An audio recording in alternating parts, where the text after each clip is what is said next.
FAPESP, Fundação de Amparo à Pesquisa do Estado de São Paulo, apresenta.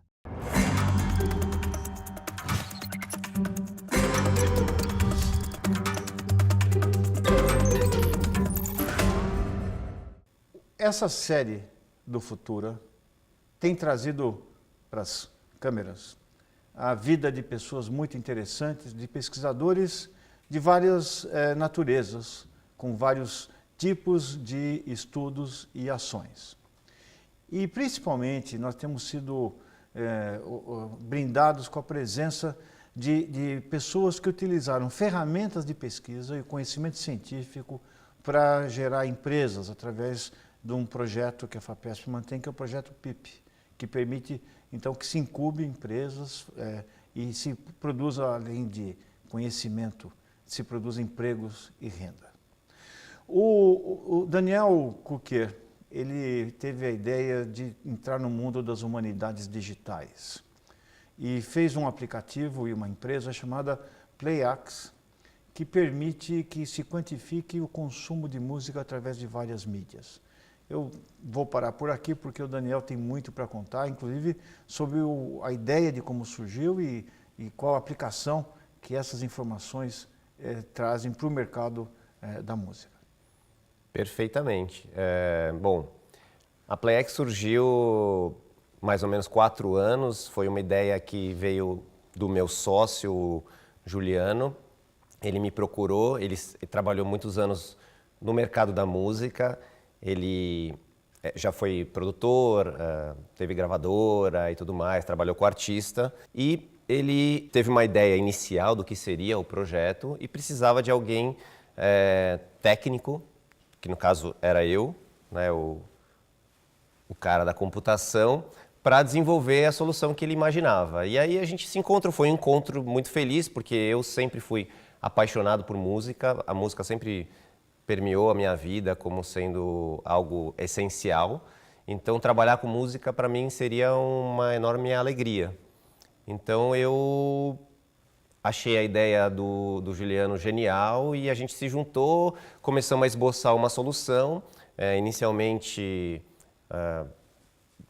conversamos com muitas pessoas do mercado, né? Então falamos com rádios, falamos com artistas, falamos com gravadoras, e para tentar entender quais eram os problemas. E identificamos que saber como está sendo o consumo, ou seja, saber em que rádio que a música está tocando, qual cidade que essa música toca mais, quais são as músicas mais tocadas ou qual o gênero que está se desenvolvendo mais.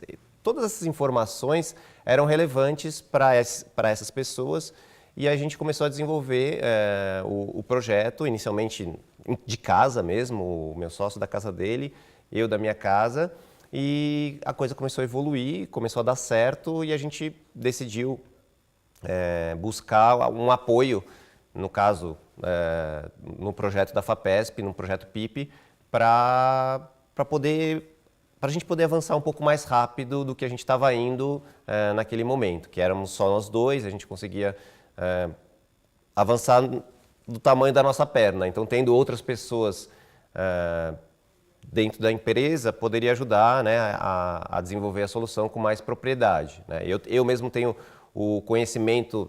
alguns conhecimentos técnicos, mas não tenho outros. Então, contratar também outras pessoas da computação que pudessem ajudar a gente, né, no desenvolvimento da plataforma era essencial. Então, no começo foi assim, a gente entrou no PIP fase 1, né? O PIP tem várias fases, a gente entrou na fase 1, que é a fase de pesquisa e de viabilidade do projeto, e foi muito bom, porque a gente não só entendeu que o projeto era viável, e os recursos ajudaram a gente a entender isso, como também a gente começou a comercializar o produto, não só viável, como era um negócio. A gente identificou um negócio e conseguiu já começar a criar a empresa com receita, com uma perspectiva de crescimento e tudo mais. Isso foi fundamental, tanto que a gente passou da fase 1 direto para a fase 3, porque o PIP tem 3 fases.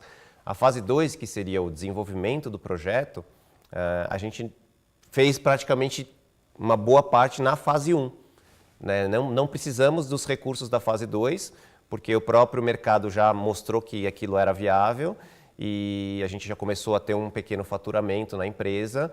E juntando esse faturamento com a fase 3, que a gente depois entrou na FAPESP, a gente conseguiu mais recursos para aí sim expandir o projeto para o Brasil inteiro. E hoje a gente tem clientes no Brasil inteiro, desde profissionais da música, que são artistas pequenos, que estão começando a carreira, até artistas mais conhecidos e grandes gravadoras também. E também entramos num segmento que a gente chama de curadores, que são usuários de música como parte do seu modelo de negócio. Então, canais de TV, rádios, casas de show, contratantes de show, todos esses agentes do mercado da música que utilizam a nossa plataforma hoje. Então, esse aplicativo ele pega informações de várias fontes, né? Sim. Inclusive, ele é capaz de escutar a música e identificar a música.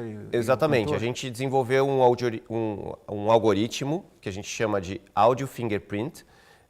Ele tem a capacidade de identificar pelo áudio tendo um áudio de referência, ele consegue identificar qual é a música que está tocando, dada essa base de dados que a gente vai construindo ao longo do tempo. Então, a gente tem uma base de dados hoje com mais de 2 milhões de músicas que a gente tem como referência. Então, quando essa música se repete em alguma mídia, seja ela rádio, TV ou, no caso, serviços online como plataformas digitais de consumo de música, plataformas de streaming, a gente identifica que essa música foi tocada e consegue, né, capturar esse dado, em algumas vezes não só que a música tocou, mas qual que é o perfil da pessoa que estava ouvindo, por exemplo, onde que ela mora, eventualmente qual que é a faixa etária dessa pessoa, quais são as características demográficas de maneira geral, né? E aí para cada meio a gente tem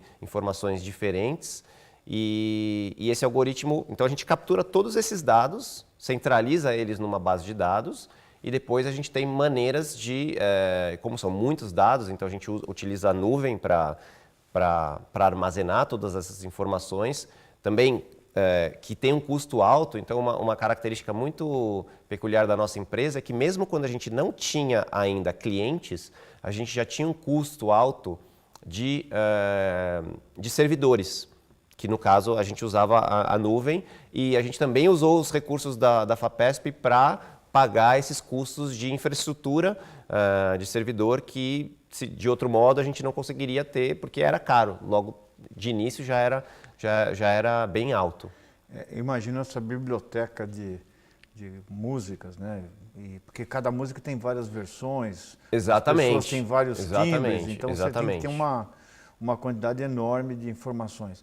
E de rádios também. No Brasil são quase 7.000 rádios, a gente monitora praticamente todo o mercado relevante de rádios, as maiores rádios estão na nossa plataforma, então são 5.000 rádios que a gente monitora e é o dia inteiro, né? Então são 24 horas de áudio por dia. Se você fizer a conta, você vai ver que são milhões de identificações que a gente faz diariamente de música. Então ao longo do ano isso chega à casa dos bilhões de informações sobre consumo de música. Então é bem pesado mesmo a utilização de infraestrutura. Porque antigamente você podia, quando você queria saber os rankings dos artistas, era pela vendagem de discos, né? Tinha aquele disco de platina, disco de ouro. Perfeito. Hoje mudou, né?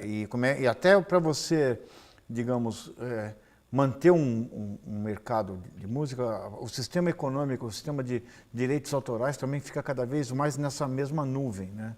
Exatamente. A gente tem que encontrar, dado que a gente vive no mundo digital hoje, a gente tem que encontrar maneiras de mudar o que não funciona mais. Então, venda de discos, que representa cada vez menos o consumo, né, de música. Antigamente, basicamente, as pessoas ouviam música na rádio, na TV e quando comprava disco, quem tinha dinheiro para comprar disco, né? Porque a maioria das pessoas não tinha dinheiro para comprar disco. Então, o consumo era mesmo rádio e TV.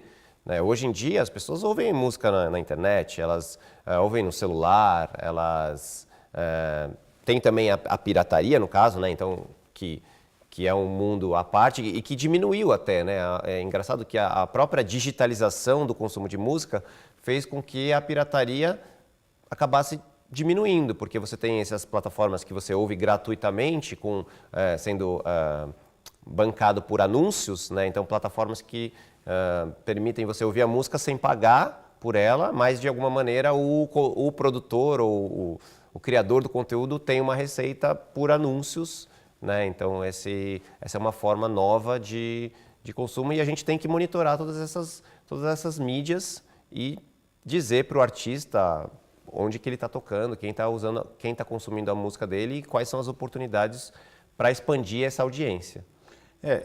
Isso inclusive ele pode ajudar gravadoras a montar, ou digamos, produtores a encontrar nichos de mercado.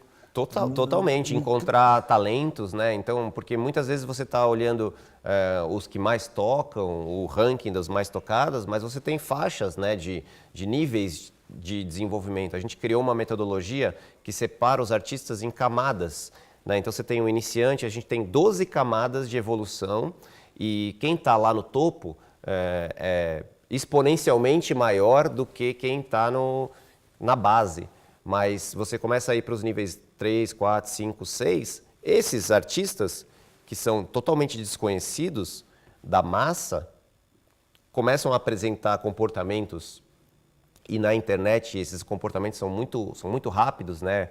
Do dia para a noite você acaba criando um fenômeno, né? Artistas que eram completamente desconhecidos, de repente aparece e aquilo viraliza na internet, as pessoas compartilham nas redes sociais e aquilo do dia para a noite vira um fenômeno.